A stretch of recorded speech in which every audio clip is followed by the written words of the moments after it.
Hello everyone. You're welcome to today's news analysis. This one is serious. This one is sensitive. And this one can change 2027. If you care about Nigerian politics, opposition unity, and who really stands a chance against Tinubu, stay with me till the end. Don't forget to subscribe, turn on your notification bell, and join the conversation, because this is not noise. This is real politics playing out in real time. Let's get straight into it. The African Democratic Congress, ADC, is no longer a quiet party in the background. It has moved to the center of national attention, and with that attention came pressure, fear, and deep internal debate. What should have been a simple decision has now become the most dangerous fault line inside the party. That fault line is called zoning. For years, zoning has shaped Nigerian politics. It decides who should run, who should wait, and who should step aside. Many parties use it as a balance tool, but inside ADC, it has now become a threat. A serious one. State chairmen of the ADC across the country came together and made their position clear. They did not whisper it. They did not hide it. They said zoning the 2027 presidential ticket would be a mistake. Not a small mistake. A fatal one. Their argument is simple and direct. ADC wants to present itself as a national rescue platform, not a regional arrangement. The party wants Nigerians from every corner to believe they have a stake in it. Zoning, according to them, destroys that message before the race even begins. They warned the National Working Committee that zoning would narrow the field too early and shut out capable Nigerians who could deliver victory. In a country as divided and complex as Nigeria, they believe limiting ambition by region sends the wrong signal to voters who are tired of political calculations that ignore competence. These chairmen are not speaking from theory. They are party leaders on ground. They handle members daily. They manage structures. They listen to complaints. They know where anger is building and where hope is fading. Their fear is this: once zoning is announced, the party will split into camps. Not because people hate one another, but because ambition has already arrived. Big ambition. Real ambition. ADC today is no longer planning for the future. It is preparing for a direct battle with a sitting president. That alone requires unity, trust, and legitimacy. According to the chairman, zoning weakens all three. They insist the only safe path is an open, transparent, and credible primary election. One where anyone qualified can contest. One where the process, not the region, decides the winner. In their view, legitimacy matters more than sentiment. If a candidate emerges through a process that Nigerians trust, it becomes easier to defend that choice on the national stage. But if the process looks managed or restricted, the candidate enters the race already wounded. Another concern raised is perception. ADC is being watched closely by Nigerians who are tired of the two dominant parties. Many see it as a fresh platform, a coalition of frustration and hope. Zoning, the chairman warned, could make ADC look like every other party that talks change but practices exclusion. They also argue that zoning contradicts the moment ADC is currently in. The party is growing fast. New members are joining. Structures are expanding. Support is spreading across regions. This is not the time, they say, to shrink the party's vision to one section of the country. To them, zoning is not unity. Zoning is limitation. They believe unity comes when everyone feels included at the starting line, even if they do not all finish first. Exclusion at the start only creates bitterness that lasts long after the primary is over.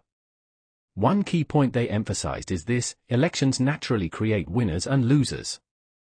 That is not the problem. The real problem is when losers feel cheated. That feeling, they say, does more damage to a party than open competition ever will. An open primary gives losers something to respect. A closed process gives them reasons to resist. The state chairmen are also thinking ahead.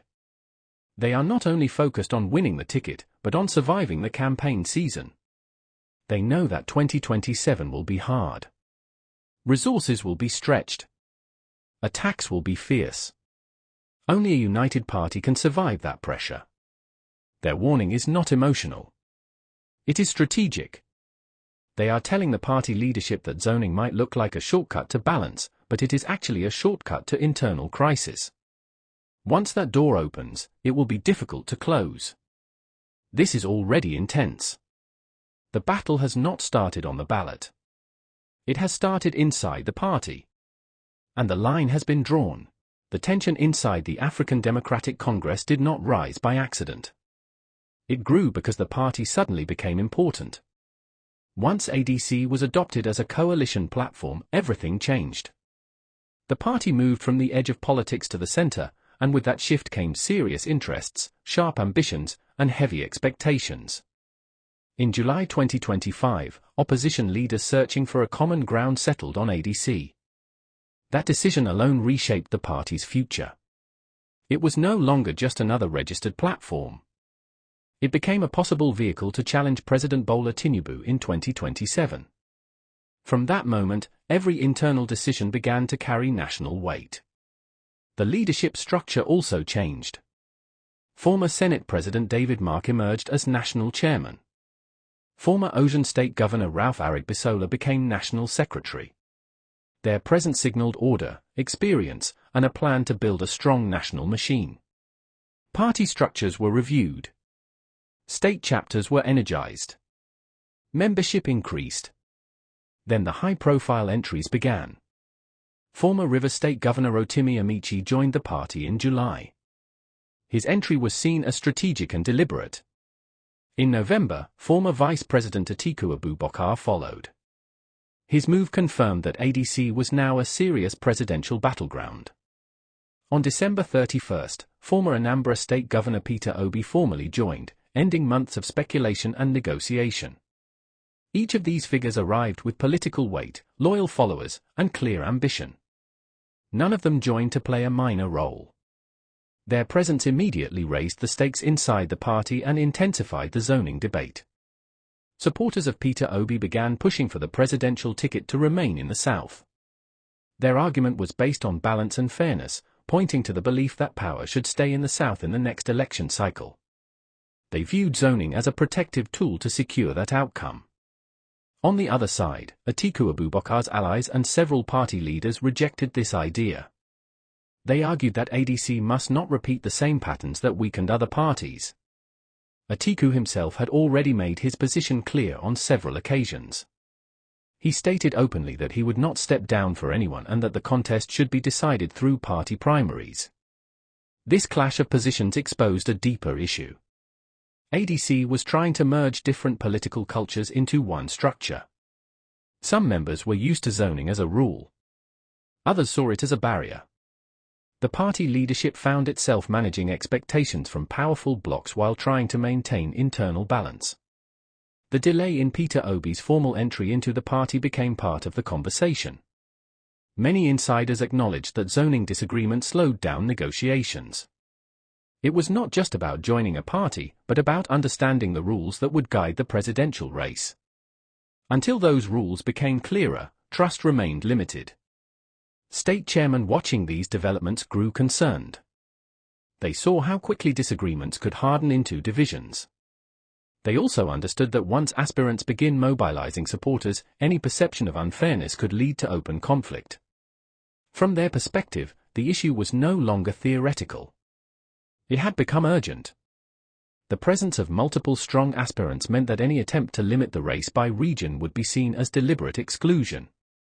That perception alone could weaken party unity before campaigns even begin. The chairman also considered public perception. Nigerians frustrated with the ruling party were looking toward ADC with cautious hope. Many wanted to see a different style of politics, one that rewards competence over calculation. Internal fights over zoning risk damaging that image. They warned that ADC must not appear confused or divided in the eyes of voters. As a coalition platform, it carries the burden of expectation. Any sign of internal crisis could push undecided voters back to familiar options, even if they are unhappy with them. Another key concern was timing. With 2027 approaching, the party does not have the luxury of prolonged internal battles. Energy spent fighting zoning debates is energy lost in building nationwide support, policy messaging, and grassroots mobilization. Party leaders are now under pressure to choose carefully. Every decision they make will either strengthen trust or deepen suspicion. An open primary is being presented by state chairmen as the safest option to manage ambition without breaking the party. The message coming from the states is consistent. ADC must decide whether it wants to be a national alternative or a regional compromise. The choice will define not just who flies the party's flag, but whether the party survives the contest united. What happens next will not remain inside party offices. It will shape alliances, influence voter confidence, and determine whether ADC can truly stand as a credible challenger in 2027. The warnings from the state chairman did not end with criticism. They came with a clear demand and a clear expectation. The message was directed straight to the leadership of the African Democratic Congress, and it was delivered with urgency. The party must choose process over sentiment if it wants to remain united and competitive. Speaking for the chairman, their position was firm. The presidential contest should be open to all qualified Nigerians, regardless of where they come from. Any other approach, they warned, would weaken the party from within and reduce its chances in the general election. This was not presented as a personal opinion, but as a collective assessment from leaders managing the party at the grassroots level. They stressed that zoning sends a dangerous signal. It suggests that the outcome has been decided before the contest begins. In a party filled with experienced politicians and strong ambitions, such a signal can trigger resistance, quiet sabotage, or even open defection. The chairmen believe that ADC cannot afford that risk at this stage. One of their strongest points was legitimacy. They argued that a candidate who emerges from a free, fair, and transparent primary carries a level of moral authority that cannot be manufactured. Such a candidate can speak to Nigerians with confidence, knowing the party followed due process. Without that legitimacy, even the most popular aspirant may struggle to unite the party. They also emphasized acceptance. Elections always produce disappointment, but disappointment is easier to manage when the rules are clear and the process is trusted. According to the chairman, zoning creates bitterness because it blocks people before they even try. An open contest, on the other hand, allows everyone to test their strength and accept the result. Another concern raised was national unity. ADC is positioning itself as a platform that represents all Nigerians, not one region or one interest group. The chairman warned that zoning could undermine this message by making the party look sectional. In a country already divided by ethnicity and region, they believe ADC must rise above those lines, not reinforce them. They pointed out that Nigeria's next election will not be won by regional loyalty alone. It will require broad national support, strategic alliances, and voter confidence across states. Restricting the ticket by zone could limit the party's ability to build that support and weaken its appeal in key areas. The chairman also addressed the reality of ambition within the party. They acknowledged that figures like Atiku Abubakar, Peter Obi, Rotimi Amaechi, and others did not join ADC to play minor roles. Each has supporters, structures, and expectations. Managing these ambitions requires fairness, not favoritism. They referenced Atiku's repeated position that he will not step down for anyone and that the ticket must be contested. While they did not endorse any individual aspirant, they made it clear that shutting out any contender by zoning could create lasting damage. The party, they said, must be bigger than any single personality. At the same time, they recognized the argument from those who believe power should remain in the South. They did not dismiss that sentiment, but they warned against allowing it to override competence and electability. For them, the ultimate goal is victory, not symbolic balance. The chairman urged the National Working Committee to act quickly and decisively. Delays, they said, only increase suspicion and deepen division. Clear guidelines, open rules, and a credible timetable are needed to restore confidence and focus the party on the bigger task ahead. They concluded with a unified call for discipline after the primaries. Whoever emerges as the flag bearer must receive full support from all party members. Personal ambition must give way to collective responsibility. Without that commitment, even the best process will fail. As the 2027 election draws closer, ADC stands at a critical point. The decisions made now will shape its future, define its identity, and determine whether it can truly challenge the ruling party. The warning from the states is clear. The party must choose openness, unity, and credibility, or risk losing the moment it worked so hard to create.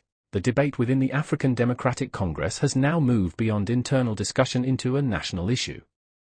What the party decides on zoning will not only affect its presidential ticket, but also its credibility as a serious alternative in 2027. Nigerians watching closely are not just interested in names, but in process, fairness, and direction. ADC's rise as a coalition platform created high expectations. With experienced leaders, strong aspirants, and growing national attention, the party is under pressure to show it can manage power responsibly before asking for it at the national level. Internal unity, transparency, and trust have become critical tests. The call from state chairmen reflects wider concerns about inclusion and legitimacy. Their position highlights a key reality of Nigerian politics today: voters are increasingly skeptical of arrangements that appear predetermined or sectional. How ADC responds will shape public perception in the months ahead. As opposition forces prepare for 2027, the strength of any challenge to the ruling party will depend on cohesion and credibility. The outcome of this zoning debate will signal whether ADC is ready to carry that responsibility or whether internal divisions will slow its momentum. The next steps taken by the party leadership will be closely watched across the political landscape.